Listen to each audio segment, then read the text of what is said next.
रावण को मारना राम के लिए असंभव था यदि विभीषण उनको उसके मृत्यु का राज नहीं देते। पर उसके अगेंस्ट में उन्हें मिला क्या? लंका का राज्य।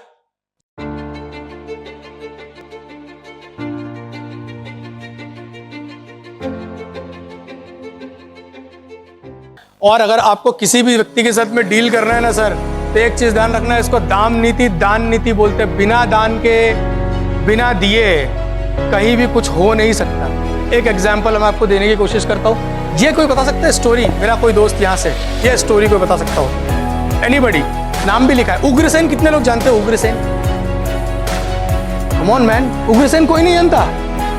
कोई नहीं? चलो बहुत अच्छी बात है। उग्रसेन जो थे ना भाई, उग्रसेन जो थे वो श्री कृष्ण के नाना थे। नाना कौन थे?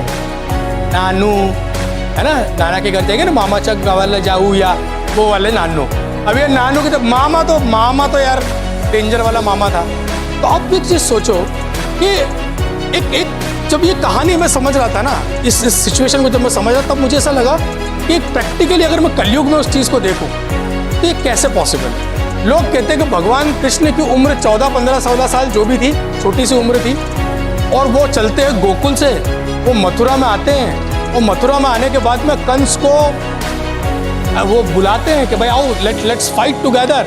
एंड देन उसके बाद में पता पड़ता है कि उन्होंने कंस का वध किया। भाई मेरे को एक बात बताओ, आप किसी कॉलोनी, किसी सोसाइटी, किसी मोहल्ले में रहते हो, या आपकी एक शॉप है, मेरे को आपसे एनवी है, दुश्मनी है, मैं कहा तुम्हारे मोहल्ले में घुस के तुमको मार पाऊंगा? पॉसिबल ही नहीं है, घुस के मार पाऊंगा। आपकी सोसाइटी है, आपके आप जितने भी लोग यहाँ पर बैठे हुए हैं, और आपका एक दुश्मन है बाहर, ठीक है, आप यहाँ पर बैठे हुए, क्या उस दुश्मन की इतनी ताकत हो जाएगी कि आपके इस सर्कल में, आपकी सोसाइटी के अंदर आकर आपको पकड़ के ले जाए और बाहर जाके मारे? पॉसिबल है? अरे ये तो बोलो हाँ के ना, नॉट पॉसिबल। अरे जब मेरी गली में, किसी की गली में आके या किसी की कॉलोनी में आके मैं कितना भी बड़ा शेर खान हूं, मैं आके नहीं मार सकता, तो तुम सोचो यार, भले ना एक युग पहले की बात है, भगवान श्री कृष्ण गोकुल से चल रहे ऑल द वे, है ना, और आ रहे किधर? मथुरा में, और मार किसको रहे? उनके राजा को। और वो राजा भी कोई ऐसा वैसा नहीं, और राजा भी अपने आप में पावरफुल, एकदम आता का ही, गुंडों का गुंडा।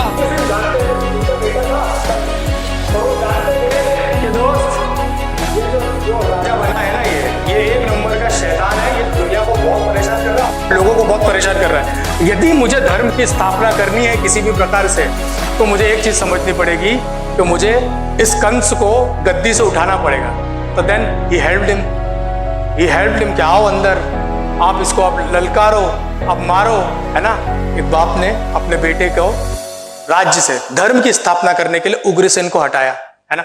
But and after that what happened? जैसे ही कंस को मारा, सब लोगों ने बोला कृष्ण आप मथुरा के राजा बन जाओ। कृष्ण बोले यार sorry boss, it is not possible for me, मेरे को तो बहुत ट्रैवल करना होता है, I can not do like this, right. तो बोले क्या? तो उन्होंने उग्रसेन को राजा बनाया। आप समझिए, इतिहास में भी बहुत सारी चीजें ऐसी आती है। रावण को मारना राम के लिए असंभव था यदि विभीषण उनको उसके मृत्यु का राज नहीं देते। और उसके अगेंस्ट में उन्हें मिला क्या? लंका का राज्य। अगर आपको चाहिए कि कोई भी व्यक्ति विन विन सिचुएशन में आपके लिए काम करे, तो आपको एक चीज ध्यान रखनी पड़ेगी दोस्त, कि आप उसको क्या दे रहे हो, क्योंकि दुनिया व्हाट इज फॉर मी की है। आजकल लोग रिश्ते में भी व्हाट इज फॉर मी देख रहे होते हैं, है ना। तो इसको समझने के लिए सिंपल सी बात है, लिखना हो तो लिख सकते हैं, find the link between your win and his win. पापा मैंने साइकिल જોઈએ છે, पापा मैंने बाइक જોઈએ છે, ओके इस साल 80% लेकर आ। 80% में आजकल खैर कुछ होता नहीं है, 90%। Find the link between your win and his win. जिस दिन आपने अपनी लिंक ढूंढ ली और उसको जिताने की आप कोशिश करने लगोगे, आप देखोगे कि नेगोशिएशन में आप खुद जीतना शुरू हो जाओगे। राइट, पहुंच पा रहा हूँ? यस और नो, है ना। And secondly, ask directly to your counterpart, क्या चाहिए भाई, चले शू જોઈએ છે, है ना। Don't try to expect from yourself, करे यार इसको लगता है इसको ऐसा है, इसको वैसा। सिंपल सी चीज है, क्या चाहिए वो सीधे पूछो, सीधे बताएगा, फुलफिल करो, and then your deal will be done in the favour. Yes, है ना। आगे लेके चलूं, दंड नीति सबसे इंपॉर्टेंट है। दंड नीति, इसके बगैर कुछ नहीं होता दोस्त दुनिया में, है ना। बिना डर के भय बिन प्रीत नहीं होती, है ना। राम को जब रास्ता चाहिए था, तो उन्हें समुद्र से 2 दिन बैठ के बहुत तपस्या करी, प्रभु रास्ता दे दो, प्रभु रास्ता दे दो, प्रभु रास्ता दे दो। प्रभु तो अरे काहे का रास्ता भाई, उठाया धनुष, अभी सुखाता हूं तुझको, भागता हुआ आया, है ना। नीति, अभी दंड नीति में ये नहीं बोल रहा हूं कि आप जब किससे नेगोशिएट करो तो अपने बाहें चढ़ाकर आजा negotiation, no no, it is not a negotiation, right. तो दंडसी भया सर्व जगत भोगाए कल्पते, है ना, कि पूरी दुनिया में बिना दंड के कोई नियम नहीं चलता है दोस्त। इसीलिए सारे नियम बने, एक्सीड करिए आपने लिमिट तो आपको चालान भरना पड़ेगा, ठीक है। पार्टी वार्टी करते हो, दमन से आ रहे हो तो वहीं सबको डिस्पोज करके आओ, वरना गुजरात में घुसे तो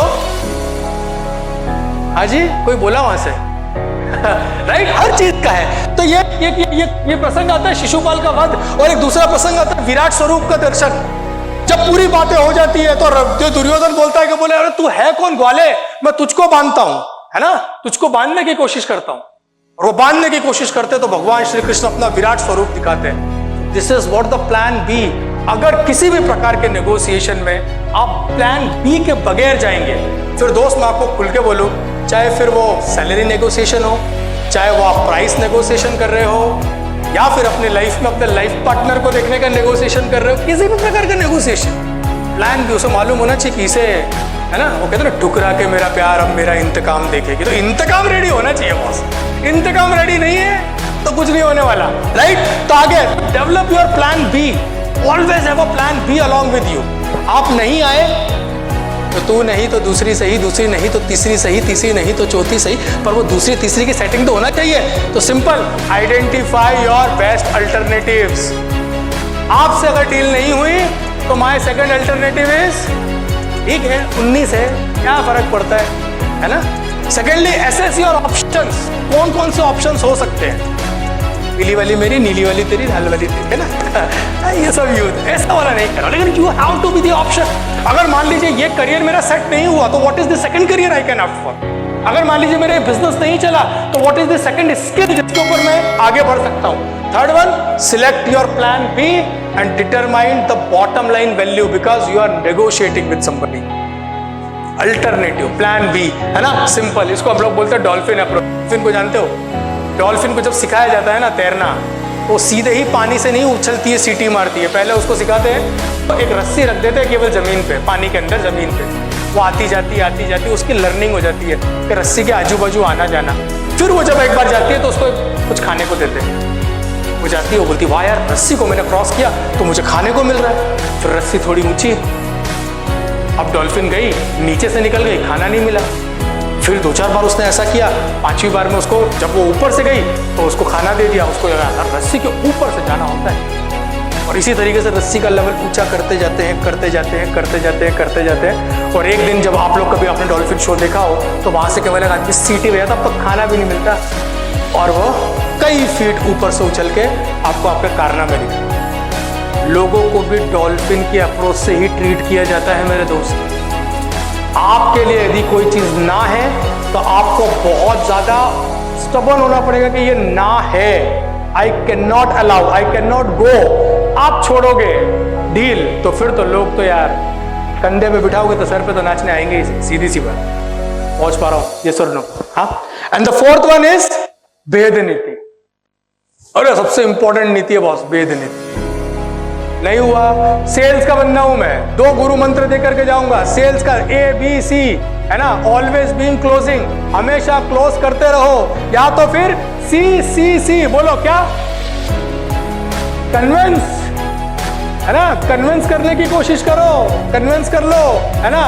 कंफ्यूज नहीं हुआ तो कंफ्यूज, या तो उससे पहले कन्विंस करो या तो करप्ट करो, और करप्ट भी नहीं हुआ तो फिर भंग कर दो, कंफ्यूज कर दो, ना मैं ना तू, कंफ्यूज, है ना। ये बिजनेस का एक टेक्निक होता है। तो भेद नीति, अगर आपको लगता है कि आज के सिचुएशन में ये डील किसी प्रकार से सक्सेसफुल नहीं हो पाती है, तो क्या मैं कुछ एक ऐसा क्लू छोड़ करके जाऊं जिससे कि आगे आके जीता जा सकता है। दुर्योधन को मार पाना अब तो असंभव था, गांधारी यदि अपने आंख खोल देती तो, तीसरा नेत्र खोल देती तो, मतलब जो 2 नेत्र थे।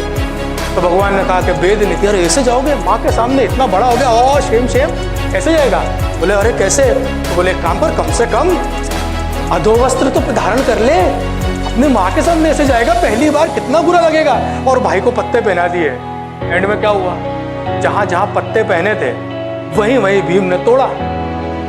अल्टीमेट भेद नीति। तो भेद नीति इज कि आप नेगोशिएशन में सबसे पहले समाधान का इस्तेमाल करो, समाधान के बाद में आप देखो कि उसे क्या चाहिए, वहां तक मैं पहुंच पा रहा हूं तो दाम नीति का इस्तेमाल करो, नहीं तो प्लान बी से उसको डराने की कोशिश करो कि बॉस अगर तुमने डील में नहीं आए तो कोई और आएगा।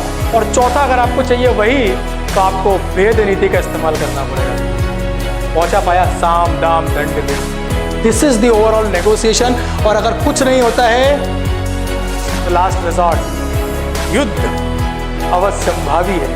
अब इस युद्ध से बचने का और कोई तरीका नहीं, फिर तो then you have to go, है ना। आई होप सो कि बहुत शॉर्ट में मैंने नेगोशिएशन के बारे में आप लोगों को भगवान श्री कृष्ण के माध्यम से बताने की कोशिश करी है। एक गुरु मंत्र, यहाँ पे जितने भी लोग हैं कल आने वाले समय में अपना अपना बिजनेस करने जाएंगे, एक गुरु मंत्र देता हूँ, ऐसे हाथ ऊंचा करो, अपने सिर पर रखो। नेगोशिएशन जब भी करते हो या बिजनेस कर रहे हो, जो भी कर रहे हो, है ना, तो बोलना पड़ेगा एक बार मेरे साथ में, दिमाग ठंडा बोलो, है ना। एक बार करें ऐसे हाथ करके, दिमाग ठंडा, जुबान पे शक्कर, ऐसे हाथ करो, पैर में चक्कर। धंधे में कहीं भी, बिजनेस में कहीं भी रहोगे ना दोस्त, दिमाग ठंडा, गरम करके कुछ नहीं होने वाला। जुबान पे शक्कर, जितना मीठा बोलोगे उतना मीठा मिलेगा। और पैर में चक्कर, आजकल के यूथ के साथ में दोस्त एसी केबिन में बैठ के जंग नहीं जीत पाओगे, एंटरप्रेन्योरशिप नहीं कर पाओगे। पहुंच पा रहा हूं, यस और नो, है ना। और आखिरी दो लाइनों के साथ में मैं आपके साथ में अपनी इस वाणी को यहाँ पे विराम देने की कोशिश करूंगा कि जो चीजें मैंने आपको बताई ना, ये सारी चीजें होगी तो सबसे पहले आपका मन ही आपसे झगड़ा करेगा। अरे यार ये कैसी बातें कर दी इसने, समाधान थोड़ी ना होता है ना। ये कैसी बात कर दी, दान, ईज करप्शन की बात नहीं कर रहा हूँ, जो सामने वाले को चाहिए ना मैं उसकी बात कर रहा हूँ, है ना। तो सारी चीजों के अंदर आपके मन में ही बहुत सारी चीजों का द्वंद होगा। तो द्वंद होगा, इसका आप कुछ नहीं कर सकते। तो एक बहुत ही अच्छी 4 लाइनें कविता की, उसके साथ में मैं क्लोज करूंगा कि द्वंद कहां तक पाला जाए, द्वंद कहां तक पाला जाए, युद्ध कहां तक टाला जाए, द्वंद कहां तक पाला जाए, युद्ध कहां तक टाला जाए, तू भी राणा का वंशज, फेंक जहां तक भाला जाए। और आप लोगों का जीवन सुखमय हो, आप लोग बहुत आगे बढ़े इन दुआओं के साथ में। This is Rajan signing off. Thank you. Vande Mataram.